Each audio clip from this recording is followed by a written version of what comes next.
Hello everyone, welcome to another daily vlog. তো আমি আজকে বানাবো হচ্ছে কলার বড়া বা কলার পিঠে, আপনারা যেটাই বলে থাকুন না কেন। অনেকেই বলে কলার বড়া, আবার অনেকে বলে কলার পিঠে। তো আমরা বেসিক্যালি বলি হচ্ছে কলার বড়া।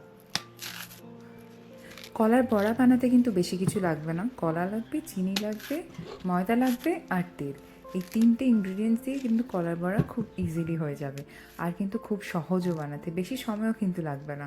ঘরে যদি গেস্ট চলে আসে, হঠাৎ করে কোনো যদি সুইট টাইপের কিছু দেওয়া যায়, কিন্তু এটা কিন্তু দেওয়া যায়। বেসিক্যালি তালের বড়ার সাবস্টিটিউট। তালের বড়া যেরকম তাল যদি কাছে না থাকে, কলা দিয়ে কিন্তু ইজিলি বানানো যায়। তো ফার্স্টে আমি কলাটাকে চিনি দিয়ে ভালোভাবে মেখে নিচ্ছি।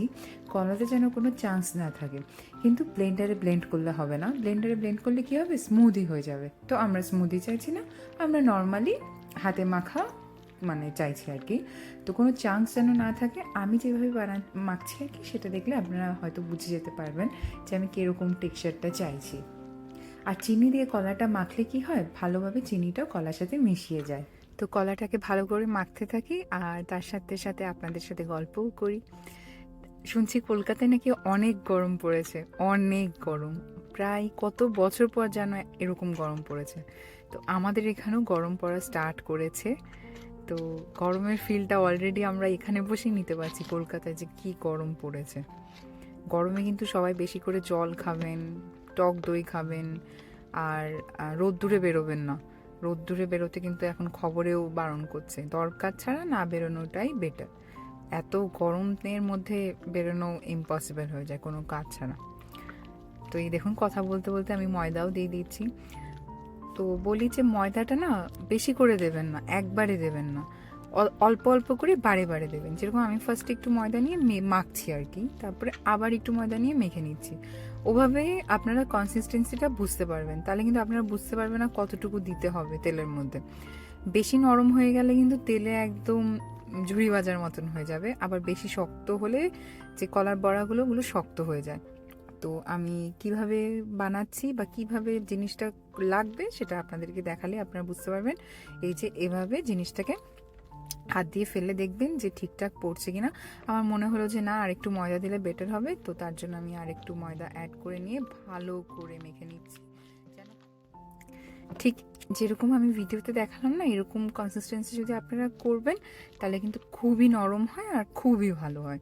হ্যাঁ, অনেকেই হয়তো পারেন বানাতে, আবার অনেকেই হয়তো পারেন না। আমার ভিডিও দেখে অনেকে ট্রাই করবেন, তাই আমি তাদেরকে বললাম কথাটা আর কি।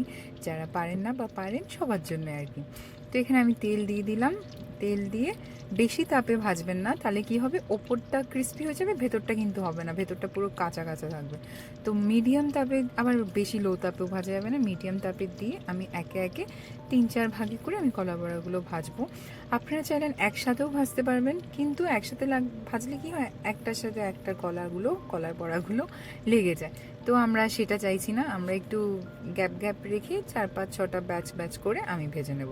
তো ফার্স্ট ব্যাচ আমি দিয়ে দিলাম। আপনারা যেরকম সাইজে চান ওরকম দিতে পারবেন, ছোট দিলে ছোট, বড় দিলে বড়, মাঝারি দিলে মাঝারি। তো আমি একটু মাঝারি সাইজ বা বড় সাইজ মিলিয়ে দিচ্ছি। মাঝারি সাইজই বলতে পারবেন, ছোটো অত না। তো এক এপিট ওপিট করে ভেজে নিতে হবে। তো ফার্স্টের এপিট ভেজে নিলাম, তারপরে এপিট ভাজতে হবে। এই যে আমার কলার বড়াগুলো ভাজা হয়ে গেছে। এই যে এরকম কালার হবে, ঠিক ব্রাউনিশ ব্রাউনিশ কালার হবে। হয়ে যাওয়ার পর তারপরে আমি আস্তে আস্তে একে একে সবকটা কলার বড়াগুলো ভালো করে তেল ছড়িয়ে তারপরে আমি অন্য প্লেটে তুলে রেখে দেবো। তো আমার এই ব্যাচটাও ভাজা হয়ে গেছে। আমি এবার নেক্সট ব্যাচে যাব ভাজতে। ভালো করে কিন্তু তেলটা ছড়িয়ে নিতে হবে, তাহলে কলার বড়ার উপরে কিন্তু তেল লেগে থাকে। অনেক সময় মালপোয়া টাইপের যে জিনিসটা, এটা কিন্তু ওরকমই অনেকটা।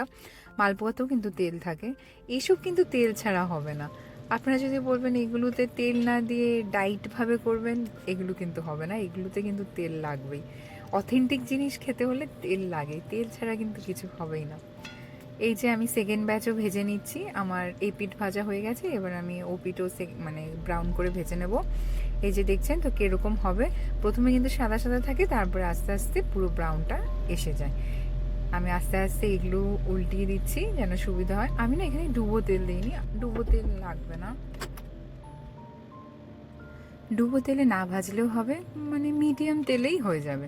মানে বড়াগুলো জাস্ট হাফের মতন তেল থাকবে, ওইতেই হয়ে যাবে, কোনো ডুবো তেল লাগবে না। তো আমার সেকেন্ড ব্যাচও ভাজা হয়ে গেছে, তো আমি থার্ড ব্যাচ ভেজে তারপরে আসছি। কীরকম হয়েছে বড়াগুলো দেখতে সেটাও দেখাচ্ছি। আর আপনারা কিন্তু অবশ্যই বানাবেন বড়াগুলো। এই যে বড়াগুলো একদম দেখুন, খেতে কিন্তু অসম্ভব ভালো হয়েছে। দেখতে কেমন হয়েছে সেটা কিন্তু আপনারা কমেন্ট সেকশনে জানাবেন। তো এরপরে আমি রাতের জন্য বানিয়েছি হচ্ছে ম্যাগি। ম্যাগি কার না ভালো লাগে বলুন, ছোট থেকে বড় থেকে মানে সবাই ম্যাগির জন্য পাগল।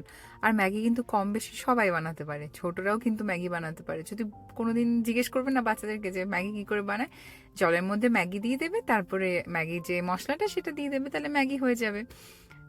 তো ওরকমও খেতে কিন্তু অনেকই টেস্টি, প্লাস পেঁয়াজ, ডিম, লঙ্কা আর একটু যদি এক্সট্রা কিছু দেওয়া যায় ম্যাগিতে, তাহলে তো আরও কোনো কথা নেই, ম্যাগির স্বাদ আরও দ্বিগুণ বেড়ে যায়। তো এখানে আমি পেঁয়াজ কেটে নিচ্ছি, 4টে ম্যাগি বানাবো। তো পেঁয়াজ কেটে তারপরে যেরকমভাবে ম্যাগি বানায় সেরকম করে বানিয়ে তারপরে আমি আসছি।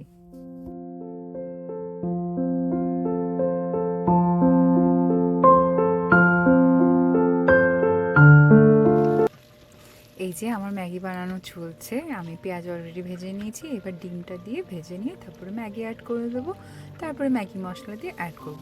ম্যাগি তো সবাই পারবেন, ম্যাগি পারবেন কি, ম্যাগি সবাই পারেন আপনারা, তো সেটা কোনো কিছুই হবে না, সেটা জাস্ট আমি আপনাদেরকে শেয়ার করলাম যেভাবে আমি ম্যাগি বানাচ্ছি। তো ম্যাগি বানানো আমার কমপ্লিট হয়ে গেছে। তো ভিডিওটা আজকে পর্যন্ত এতটুকুই। ভিডিওটি যদি ভালো লেগে থাকে তাহলে লাইক, শেয়ার অ্যান্ড সাবস্ক্রাইব করে দেবেন। আমি আবার অন্য কোনো ভিডিওতে কোনো নতুন রেসিপি নিয়ে আসবো আপনাদের সাথে। তো টিল দিন সুস্থ থাকবেন, ভালো থাকবেন, আর গরমে কিন্তু প্রচুর পরিমাণে জল খাবেন।